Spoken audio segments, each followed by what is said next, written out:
दोस्तों ધોરણ 10 maths chapter 7 માં હવે આપણે એમસીક્યુ યામ ભૂમિતિમાં પ્રેક્ટિસ વર્કના એમસીક્યુ જોઈએ. એક બિંદુઓ 6 8 અને 3 4 વચ્ચેનું અંતર શોધો. વેરી ઈઝી ગોઈંગ, તમને આવડે. હું ચલો ગણી લઉં છું. તો વર્ગમૂળમાં 6 - 3 નો વર્ગ વત્તા 8 - 4 નો વર્ગ વર્ગમૂળમાં 6 માંથી 3 ગયા 9, 8 માંથી 4 ગયા 4, 4 નો વર્ગ 16, 6 માંથી 3 ગયા 3, 3 નો વર્ગ 9 લખ્યો, 8 માંથી 4 ગયા 4, 4 નો વર્ગ 16, વર્ગમૂળમાં 25 બરાબર જવાબ આવી ગયો 5. ચલો બીજો સવાલ છે. જો બિંદુઓ 2 - 3 અને 5b વચ્ચેનું અંતર 5 હોય તો b બરાબર ખાલી જગ્યા. આ બિંદુને આપણે a ગણીએ, આ બિંદુને આપણે b ગણીએ અને ab અંતર છે ભાઈ 5. તો હું અહીંયા લખું છું ab બરાબર 5. હવે અંતર સૂત્ર પ્રમાણે ચાલીએ તો વર્ગમૂળમાં 5 - 2 નો વર્ગ વત્તા b - 3 b - 3 એટલે +3 નો વર્ગ બરાબર હું કરું છું 5. દોસ્તો એક કામ કરીએ, ab બરાબર 5 છે તો આપણે અહીંયા લખી દઈએ ab² બરાબર 25. તો હું અહીંયા આવે 25 લખીશ અને આ વર્ગમૂળનું ચિહ્ન નહીં કરું. માટે 5 માંથી 3 ગયા, 3 નો વર્ગ લખું છું 9.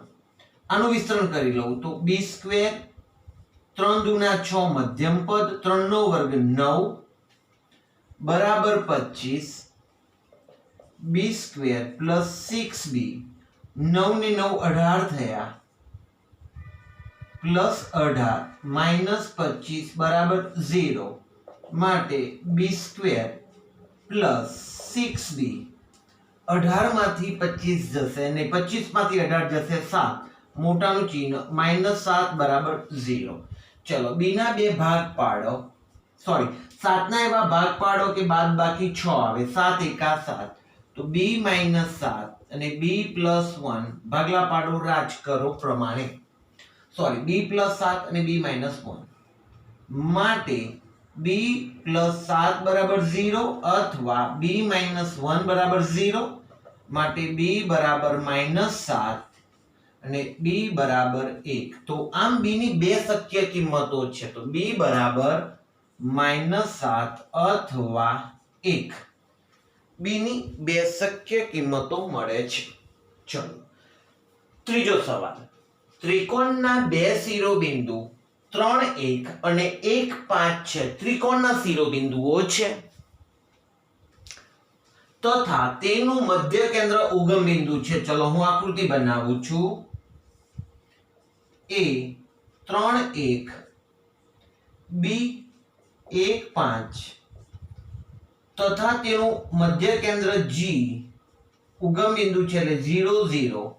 તો ત્રીજું શિરોબિંદુ શોધો, જેના આમ લખી દઈએ આપણે xy. ઓકે, ઉગમ બિંદુના મધ્ય કેન્દ્ર છે ભાઈ. શું છે? મધ્ય કેન્દ્ર. તો મધ્ય કેન્દ્રના યામ ખબર છે g 0 0 નું સૂત્ર કયું? x યામોનો સરવાળો છેદમાં 3 y યામોનો સરવાળો છેદમાં 3. હવે માટે 0 0 બરાબર 3 ને 4, તો x + 4 બરાબર 3 upon 3, 5 ને 6 થયા, તો y + 6 upon 3. ચલો હવે આપણે આમની જોડે સરખાવ્યું તો x + 4 upon 3 બરાબર 0 અને y + 6 upon 3 બરાબર 0. 3 ગુણાકારમાં ગયા, ખતમ પણ થઈ ગયા. હવે x બરાબર -4 અને અહીંયા y + 6 બરાબર 0 માટે y બરાબર -6. માટે ત્રીજું શિરોબિંદુ કયું મળ્યું આપણને? -4 - 6 છે. તો ત્રીજા શિરોબિંદુના યામ -4 -6. ઓકે, પરીક્ષામાં બોર્ડ એક્ઝામમાં પૂછાઈ ગયેલી ખાલી જગ્યા નંબર 4 શું છે? એક વર્તુળના એક વ્યાસનું અંત્ય બિંદુ, ચલો વર્તુળ, એનો એક આ વ્યાસ, આ A, આ B, અહીંયા કેન્દ્ર હોય, ધારો કે P. હવે લખીએ એક અંત્ય બિંદુ 0 0. ચલો આના એના યામ આપણે લખીએ 0 0. તથા વર્તુળનું કેન્દ્ર, આ જે વર્તુળનું કેન્દ્ર છે P, એના યામ છે -2 4. તો વ્યાસનું બીજું અંત્ય બિંદુ શોધો XY. મેં આકૃતિ બનાવી, વર્તુળનો એક વ્યાસ દોરી દીધો, એક અંત્ય બિંદુ 0 0 લઈ લીધું, કેન્દ્ર કીધું -2 4 લઈ લીધું. તો વ્યાસનું બીજું અંત્ય બિંદુ શોધો. અહીં P શું છે? P કેન્દ્ર છે, હા, અને AB રેખાખંડ વ્યાસ છે, હા. તો P ને AB રેખાખંડનું મધ્ય બિંદુ કહેવાય, કારણ કે આ બાજુ પણ ત્રિજ્યા, આ બાજુ પણ ત્રિજ્યા, અને કેન્દ્ર એ વ્યાસનું મધ્ય બિંદુ જ હોય. તો મધ્ય બિંદુનું સૂત્ર વાપરીએ, કયું? x યામનો સરવાળો ભાગ્યા 2, y યામનો સરવાળો ભાગ્યા 2.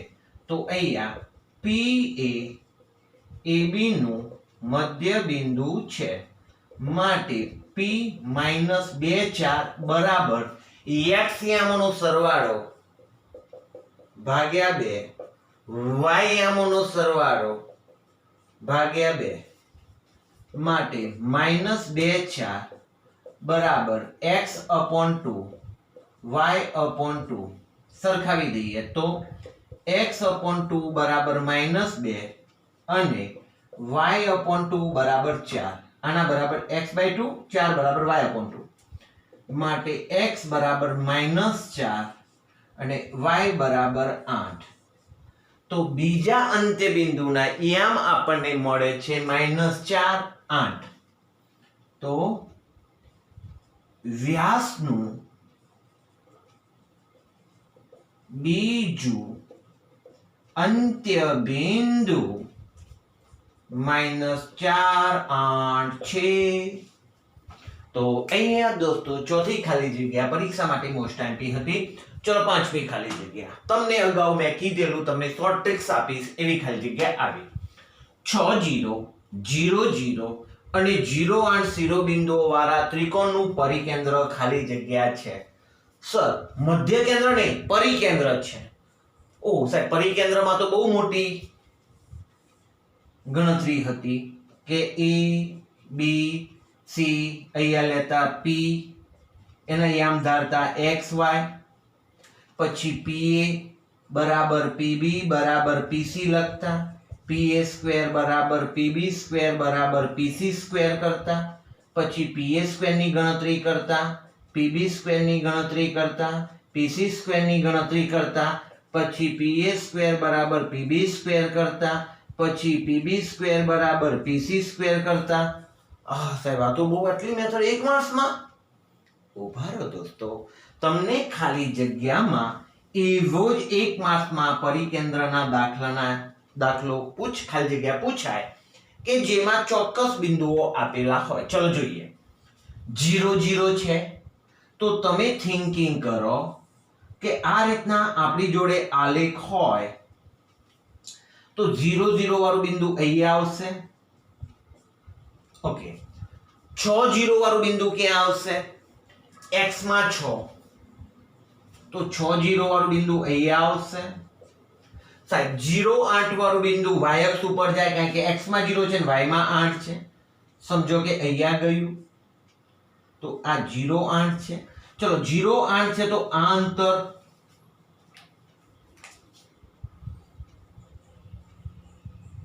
અંતર 8 બનવાનું, અંતર 6 બનવાનું. ઓકે, હવે આપણે આ ત્રિકોણ બનાવી દીધો. સર આ તો કાટકોણ ત્રિકોણ થયો, અને એમાંય બી જુઓ તમે, આ કેટલું 8, આ કેટલું 6. ઓકે, હવે અહીંયા કર્ણનું કાટકોણ ત્રિકોણમાં એવો ધોરણ 9 માં રૂલ્સ છે કે કાટકોણ ત્રિકોણમાં પરિકેન્દ્ર ઇઝ ઇક્વલ ટુ કર્ણનું મધ્યબિંદુ. પરિકેન્દ્ર એટલે કર્ણનું મધ્યબિંદુ. ચલો, કર્ણ કોણ છે? તો આપણી આકૃતિ પ્રમાણે અહીંયા લખીએ તો એ બી સી. આપણું કર્ણ એસી છે, એનું મધ્યબિંદુ. તો એસી નું મધ્યબિંદુ એટલે ax યામોનો સરવાળો ભાગ્યા 2 y યામોનો સરવાળો ભાગ્યા 2 0 + 6 6 ભાગ્યા 2 એટલે 3 8 + 0 8 ભાગ્યા 2 તો 4. તો જવાબ આવી ગયો 3 4. તમારે બધી મજૂરી કરવાની જરૂર નથી. હજુ પણ ફરીથી કાટકોણ ત્રિકોણમાં પરિકેન્દ્ર એટલે કર્ણનું મધ્યબિંદુ. જ્યારે પણ તમને આવો દાખલો 1 માર્કના MCQ માં પૂછ્યો હોય ત્યારે તમારે આવા ખાસ બિંદુઓની નોંધ કરો કે જેમાં ઉગમ બિંદુ 0 0 હશે, એક બિંદુ x અક્ષ ઉપર આપેલું હશે અને બીજું બિંદુ y અક્ષ ઉપર આવેલું હશે, જેથી કાટકોણ ત્રિકોણ બનતો હશે. પછી કદાચ ઋણ બિંદુઓ આપે તો આ રીતના કાટકોણ ત્રિકોણ પણ બનતો હોઈ શકે છે. આમ મતલબ ત્રીજા ચરણમાં અહીં આપણે પહેલું ચરણ, બીજું ચરણ, ત્રીજું ચરણ અને ચોથું ચરણ. તો પહેલા ચરણમાં બને છે, કોઈ એકવાર ચોથા ચરણમાં પણ બને, કોઈ ત્રીજા ચરણમાં પણ બને. પણ આપણે શું યાદ રાખવાનું કે ઉગમ બિંદુ સિવાયના બે યામોનું મધ્યબિંદુ લઈ લેવું. 6 + 0 એટલે 6 ભાગ્યા 3, 0 + 8 8 ભાગ્યા 2 એટલે 4. પરિકેન્દ્ર કયું છે? 3 અને 4. તો લખાશે પરિકેન્દ્ર બરાબર સીધે સીધું 0 + 6 ભાગ્યા 2 અને 6 + 0 અને અહીંયા 0 + 8 ભાગ્યા 2 બરાબર 3 ને 4. તો મેં અહીંયા તમને શોર્ટ ટ્રિક શીખવાડી. 6 0 0 8 હોય તો ઉગમ બિંદુ બનશે, તો પરિકેન્દ્ર બનશે આના અડધા 3, આના અડધા 4. સર, આવો કોઈ બીજા આંકડાવાળો દાખલો પૂછાય તો એ કેવો હોઈ શકે? તો હું તમને આના આધારિત એક એક્સ્ટ્રા દાખલો પણ શીખવાડી દઉં.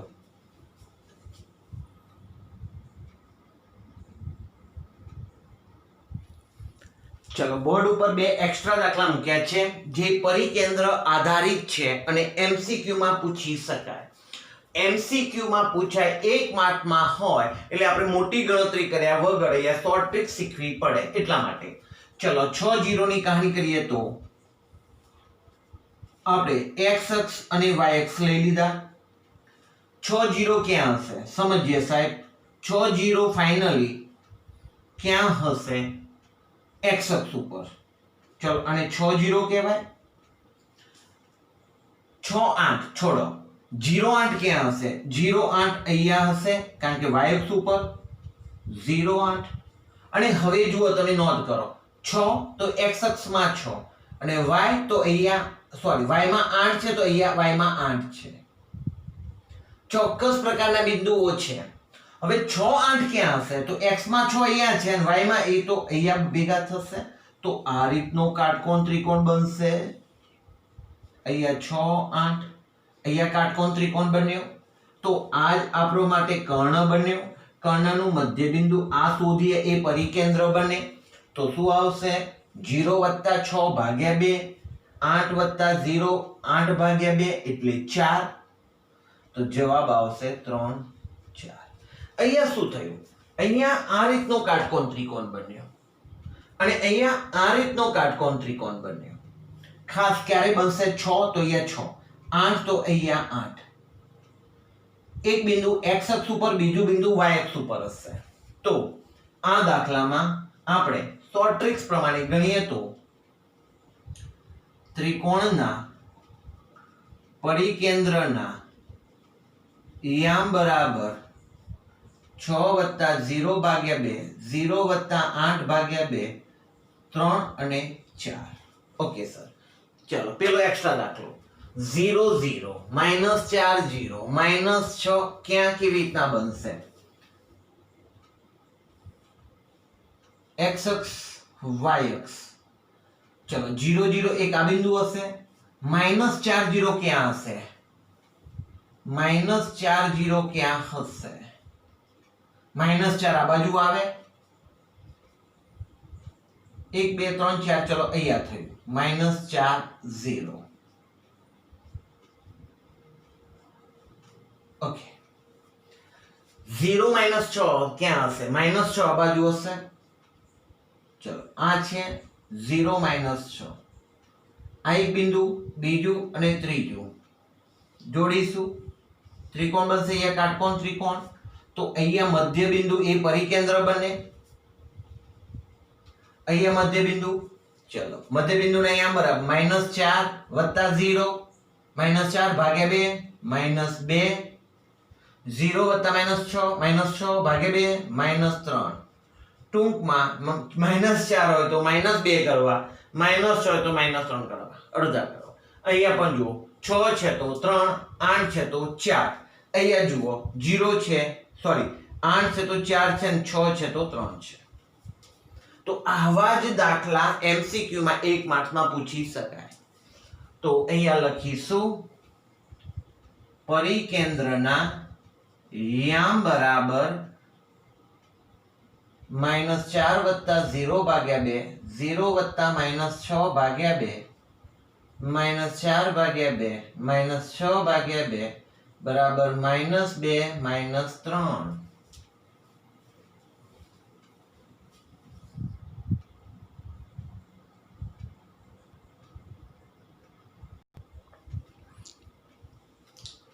ચલો ખાલી જગ્યા નંબર 6, ટેક્સ્ટ બુક ની પણ ખાલી જગ્યા છે આ છઠ્ઠી. -6 8 નું ઉગમ બિંદુથી અંતર ખાલી જગ્યા છે, ઉગમ બિંદુથી અંતર. તો એ બિંદુને આપણે 0 0 ગણીએ અને આ બિંદુને b ગણીએ. -6 8.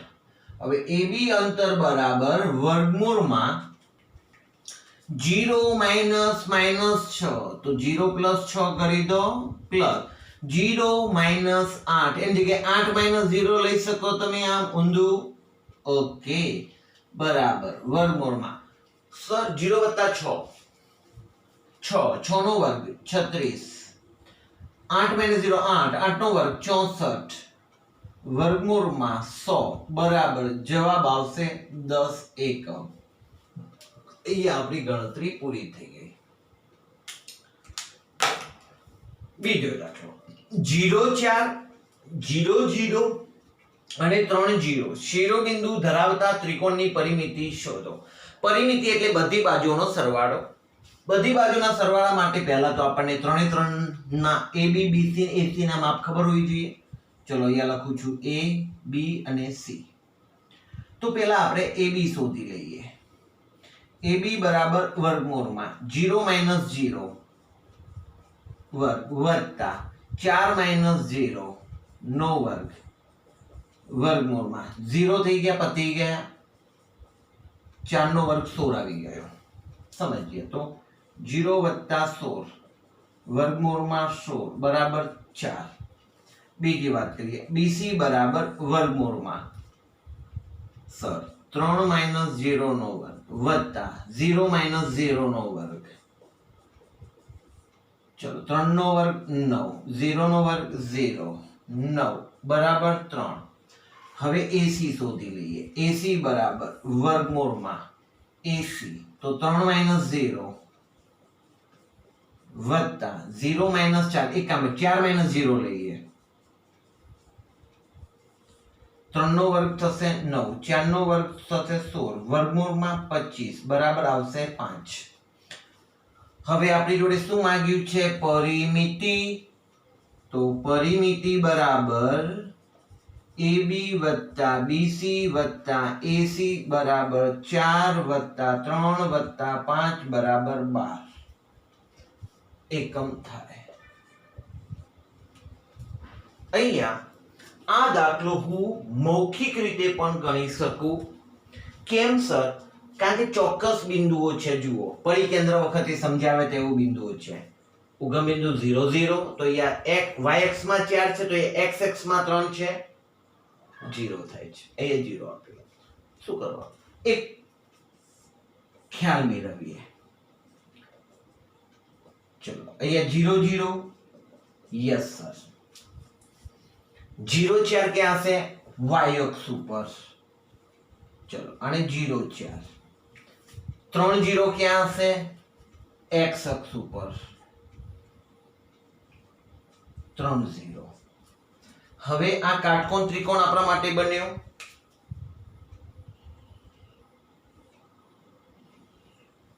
રાઈટ હવે વાત સમજો આ 0 4 છે તો આ ડિસ્ટન્સ 4 હોય આ 0 3 છે તો આ ડિસ્ટન્સ 3 હોય સારું આ કાટકોણ ત્રિકોણ છે હા 3 છે 4 માપ છે તો આપણને મૌખિક ખબર છે ત્રિપુટી પાયથાગોરસની ત્રિપુટી 3 નો વર્ગ 9 4 નો વર્ગ 16 9 ને 16 25 નું વર્ગમૂળ 5 તો આ માપ 5 જ થાય પાયથાગોરિયન પર ત્રિપુટી છે 3 નો વર્ગ 9 4 નો વર્ગ 16 બરાબર 25 નું વર્ગમૂળ 5 હવે અહીંથી મૌખિક જોઈ લો પરિમિતિ 3 + 4 + 5 7 ને 5 12 તો એ રીતના પણ ગણી શકાય ઇટ્સ ઓકે ચલો હવે આપણે આગળની ખાલી જગ્યા જોઈએ 8મી 3 0 7 0 8 4 શિરોબિંદુ ધરાવતા ત્રિકોણનું ક્ષેત્રફળ ચલો ABC ઉધારી લઈએ કે આ ABC છે ચલો ABC બરાબર 1/2 માનાંકમાં 3 લઈશું 7 લઈશું 8 લઈશું તો 3 0 - 4 વત્તા 7 4 - 0 વત્તા 8 0 - 0 માનાંકમાં બરાબર 1/2 -4 થાય અને 3 સાથેનો ગુણાકાર એટલે -12 પ્લસ 7 ચોક 28 અહીંયા 0 સાથેનો ગુણાકાર 0 1/2 28 માંથી 12 ગયા 16 1/2 ગુણ્યા 16 છેદ ઉડી ગયા 8 ચોરસ એકમ તો આપણને અહીંયા જવાબ મળે છે 8 ચોરસ એકમ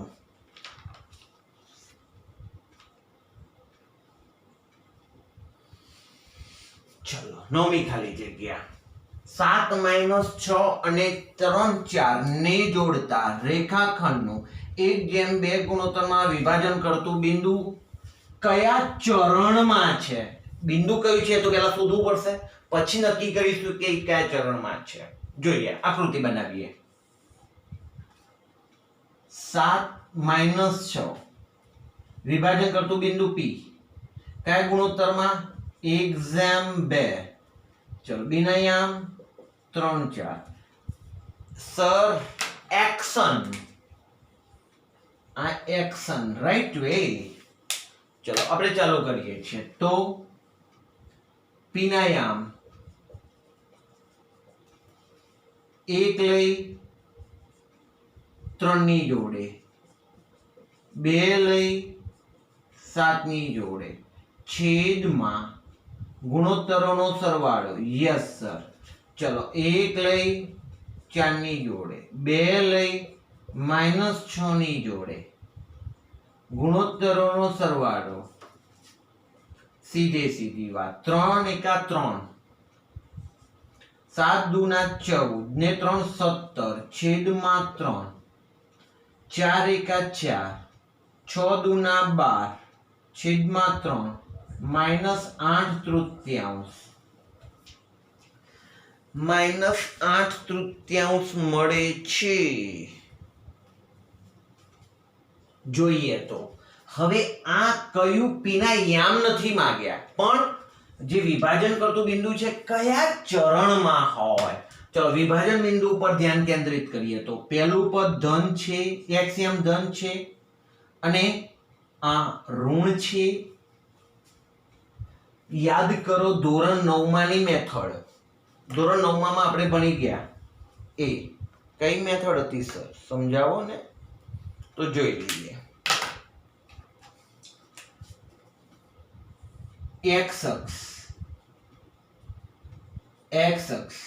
y અક્ષ, આ પ્રથમ ચરણ, આ દ્વિતીય ચરણ, આ તૃતીય ચરણ અને આ છે ચતુર્થ ચરણ. પહેલું ચરણ હતું ધન ધન, હા સાહેબ. તૃતીય ચરણ હતું ઋણ ઋણ, દ્વિતીય ચરણ હતું ઋણ ધન ચરણ અને ચતુર્થ ચરણ હતું ધન ઋણ ચરણ. હવે અહીંયા સરખામણી કરો. ધન ઋણ ચરણ કયું છે સાહેબ? ચતુર્થ ચરણ. તો અહીંયા જવાબ મળી ગયો કે આ કયા ચરણમાં હશે? તો લખાશે ભાઈ ચતુર્થ ચરણમાં. તો ખાલી જગ્યા આપણે પૂરીશું ચતુર્થ ચરણમાં.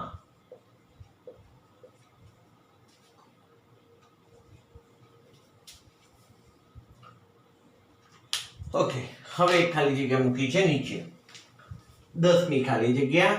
A 05 B 30 અને C 35 શિરોબિંદુ વાળો ત્રિકોણ ખાલી જગ્યા છે. જોઈ લો દોસ્તો. 05 ક્યાં હશે? 0 છે, x અક્ષ 0 છે અને y માં 5 છે. ક્યાં હશે? y અક્ષ ઉપર. x માં 3 છે અને y માં 0 છે. ક્યાં હશે? x અક્ષ ઉપર. અને 3 5 ક્યાં હશે? પહેલા ચરણમાં. તો કેવી આકૃતિ બનવાની તમને મૌખિક વાત કરી દઉં તો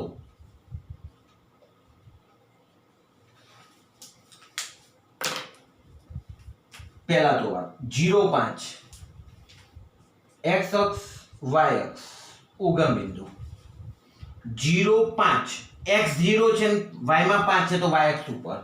ધારો કે અહીંયા છે 1 2 3 4 5 કરતા કરતા એટલે આને 05 કહેવાય. બીજી વાત 3 0 ક્યાં હશે? 1 2 3 તો અહીંયા 3 0 હશે. હવે તમે દોસ્તો જોઈ શકો છો કે 3 5 તો x ના 3 અને y ના આ 5 એટલે અહીંયા આવશે.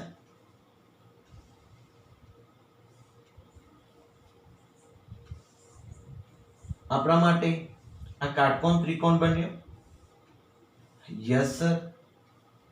ઓકે, આ કયું છે? 3 5 છે. ચલો જોજો દોસ્તો. હા, આંતર કેટલું થશે? આંતર 5 થવાનું.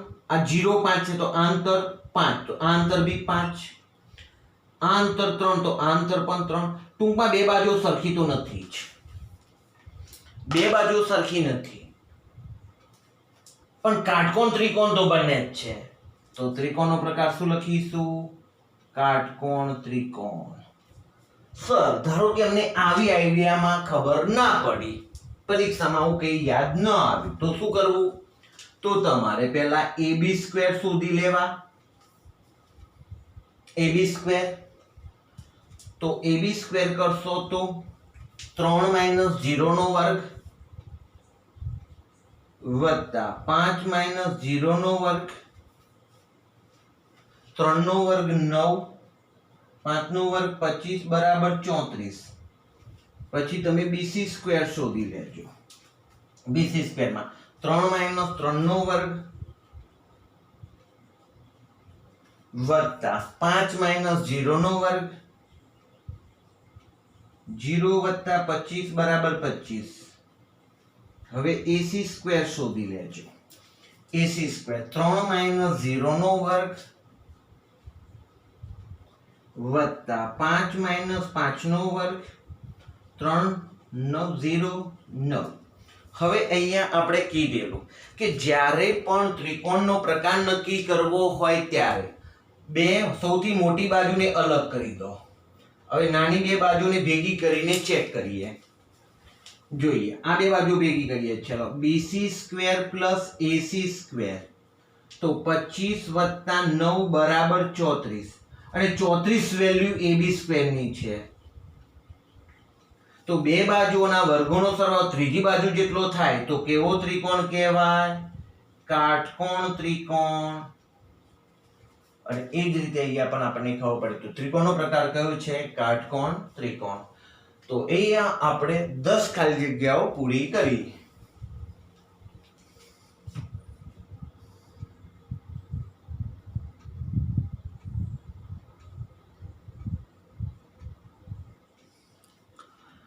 चलो खाली जगह नंबर 11 त्रिकोण एबीसी ना शिरोबिंदुओ ए 1 7 बी 2 4 सी के 5 અને ખૂણો એ 90 હોય તો કે બરાબર ખાલી જગ્યા. ચલો આકૃતિ બનાવીએ. કાટકોણ ત્રિકોણ એ 90 નો બી આ સી.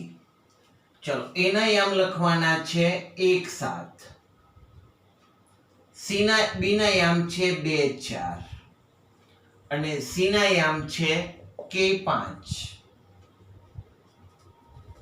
ઓકે, હવે કાટકોણ ત્રિકોણ હોય ત્યારે મેં તમને AB સ્ક્વેર જ ઓલવેઝ શોધવાના કીધેલા છે, BC સ્ક્વેર અને AC સ્ક્વેર. ચલો AB સ્ક્વેર બરાબર 2 - 1 નો વર્ગ વત્તા 4 - 7 ની 7 - 4 કરીએ બરાબર 2 માંથી 1 ગયા, 1 નો વર્ગ 1, 7 માંથી 4 ગયા, 3 3 નો વર્ગ 9 બરાબર 10. ચલો BC સ્ક્વેર શોધીએ. હવે તો આવશે k - 1 નો વર્ગ વત્તા 7 માંથી 5 ગયા બરાબર k સ્ક્વેર - 2k + 1 પ્લસ 7 માંથી 2 ગયા તો 4 k square - 2k + 5.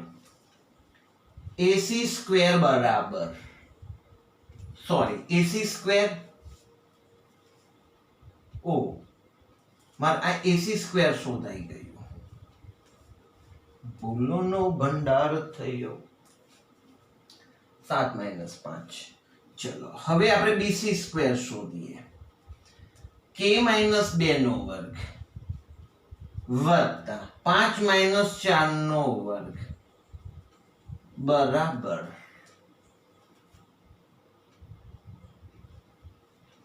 k square - 4k 2 દુના 4 એટલે 4k + 2 નો વર્ગ 4 વત્તા 1 બરાબર k સ્ક્વેર - 4k + 5. ચલો કાટકોણ ત્રિકોણમાં એ ખૂણો કાટખૂણો છે તો પાયથાગોરસના સિદ્ધાંત પ્રમાણે સૂત્ર બને AB સ્ક્વેર પાગોના સિદ્ધાંતમાં. આ કર્ણ છે તો કર્ણ હંમેશા એકલો જ રહે તો સૂત્ર બનશે AB square plus AC square is equal to BC square. ચલો AB સ્ક્વેર 10 લખો, AB સ્ક્વેર 10, AC સ્ક્વેર તો k square - 2k + 5 is equal to BC square બરાબર k સ્ક્વેર - 4k + 5. બંને બાજુથી સરખા સરખા ગયા, +5 +5 પણ ગયા. ચલો અહીંયા 10 - 2k બરાબર -4k, -2k + 4k આગળ લઈ લીધા, 10 પાછળ ગયા તો -10, 2k બરાબર -10 માટે k બરાબર -5. તો k ની વેલ્યુ અહીંયા આપણને -5 મળે છે. તો k કેટલા? તો -5. બીજી વાત, ખાલી જગ્યા નંબર 12 એ 5 3 અને 3 3 હોય તો AB નું મધ્યબિંદુ. યાર મધ્યબિંદુ એટલે x યામોનો સરવાળો ભાગ્યા 2, 5 + 3 ભાગ્યા 2, 3 + 3 ભાગ્યા 2, 8 ભાગ્યા 2, 6 ભાગ્યા 2, 4 3. તો મધ્યબિંદુના યામ આવશે 4 3. ઓકે, એ જ રીતનો 1 1 અને 3 3 ને જોડતા રેખાખંડના મધ્યબિંદુના યામ x યામનો સરવાળો ભાગ્યા 2, y યામનો સરવાળો ભાગ્યા 2, 4 ભાગ્યા 2, 4 ભાગ્યા 2 બરાબર 2 2 2 2. 14મી ખાલી જગ્યા a 2 1 અને b -2 -1 નું કયા ગુણોત્તરમાં વિભાજન કરે છે? ચલો a 2 1 અને b -2 -1 નું 1:1 ગુણોત્તરમાં ભાઈ 1:1 સાહેબ 1:1 હોય તો મધ્યબિંદુ કહેવાય કારણ કે આ બાજુ એક ભાગ અને આ બાજુ એક ભાગ મીન્સ કે આ બે ભાગ સરખા મીન્સ કે આ મધ્યબિંદુ છે તો તમે ડાયરેક્ટલી મધ્યબિંદુ શોધી કાઢો તો બી જવાબ એટલો જ આવે. ચાલો આપણે મધ્યબિંદુ પ્રમાણે જોઈ લઈએ. તો મધ્યબિંદુ એ જ એનું વિભાજન બિંદુ છે રાઈટ. તો 2 વત્તા -2 ભાગ્યા 2 કેમ? x યામોનો સરવાળો ભાગ્યા 2 y યામોનો સરવાળો ભાગ્યા 2 2 -2 2 1 -1 ભાગ્યા 2 0 ભાગ્યા 2 0 ભાગ્યા 2 બરાબર 0 0 થયા. ઓકે આપણે ડાયરેક્ટ લઈ લીધું પણ હવે આપણે જે એક્શન વાળું શીખ્યા છે વિભાજન બિંદુના યામ શોધવા માટે એ એક્શન પ્રમાણે ચાલીએ. તો અહીંથી આમ તો p ના યામ બરાબર ચલો 1 લઈ -2 ની જોડે વત્તા 1 લઈ 2 ની જોડે ભાગ્યા 2 1 લઈ -1 ની જોડે 1 લઈ 1 ની જોડે છેદમાં ગુણોત્તરોનો સરવાળો 1 વત્તા 1 -2 વત્તા 2 છેદમાં 2 -1 વત્તા 1 છેદમાં 2 0 છેદમાં 2 0 છેદમાં 2 બરાબર 0 0. અહીંયાથી એટલી ખબર પડી કે 1:1 ગુણોત્તરમાં વિભાજન કરતું બિંદુ એ મધ્ય બિંદુ જ છે. તમે સૂત્ર પ્રમાણે ચાલો તો પણ જવાબ આવે છે અને મધ્ય બિંદુ વિચારી લીધું ડાયરેક્ટલી શોર્ટકટ ટ્રિક્સ તો મધ્ય બિંદુ એ જ એનું વિભાજન બિંદુ છે. તો અહીંયા આપણે 14 ખાલી જગ્યાઓ પૂરી કરી.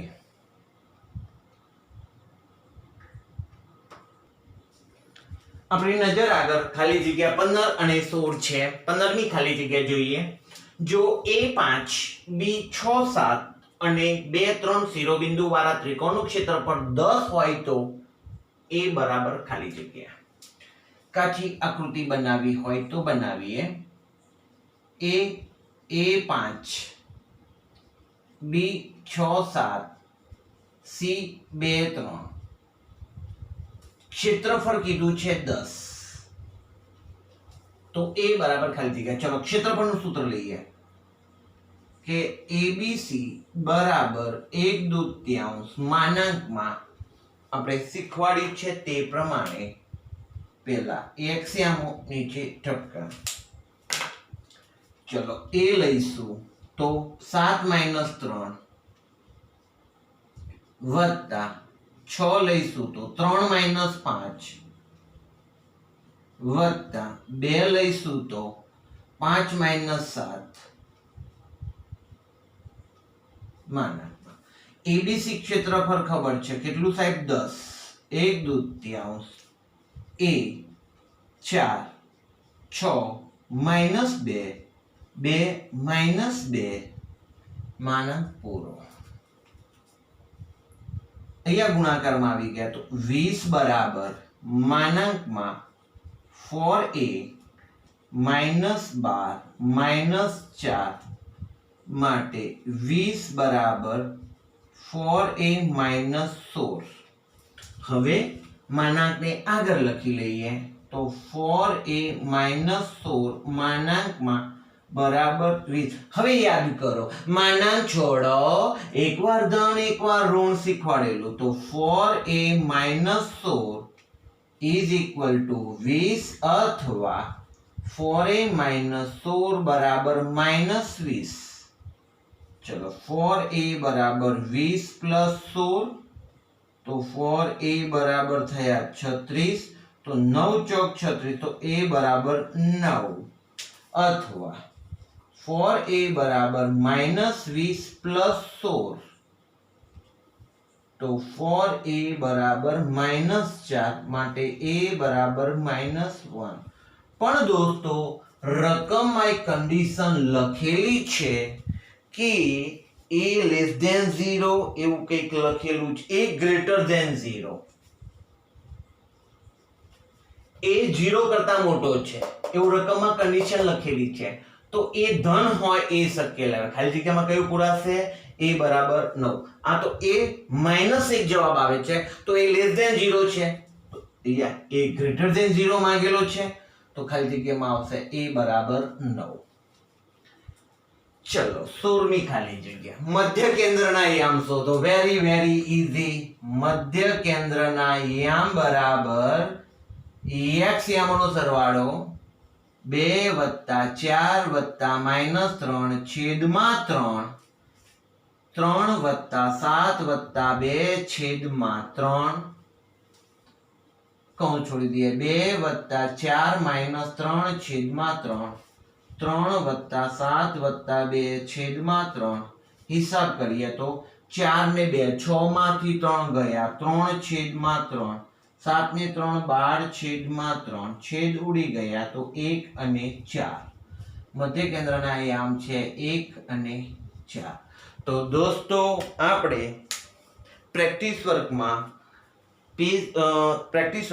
26મો સવાલ છે, એમાં પહેલી 10 ખાલી જગ્યાઓ અને 27મા સવાલની આપણે 6 ખાલી જગ્યાઓ, એમ ટોટલ 16 ખાલી જગ્યાઓ MCQ માં પૂછાય, ખાલી જગ્યામાં પૂછાય, 1 માર્ક્સના સવાલમાં પૂછાય એવા MCQ વાળા દાખલાઓ આપણે 16 સોલ્વ કર્યા. તો આજના લેક્ચરમાં આપણે અહીંયા સુધી રાખીએ છીએ. નેક્સ્ટ લેક્ચરમાં બાકીની ખાલી જગ્યાઓ MCQ ટૂંકા પ્રશ્નોનો અભ્યાસ કરીશું. ધન્યવાદ.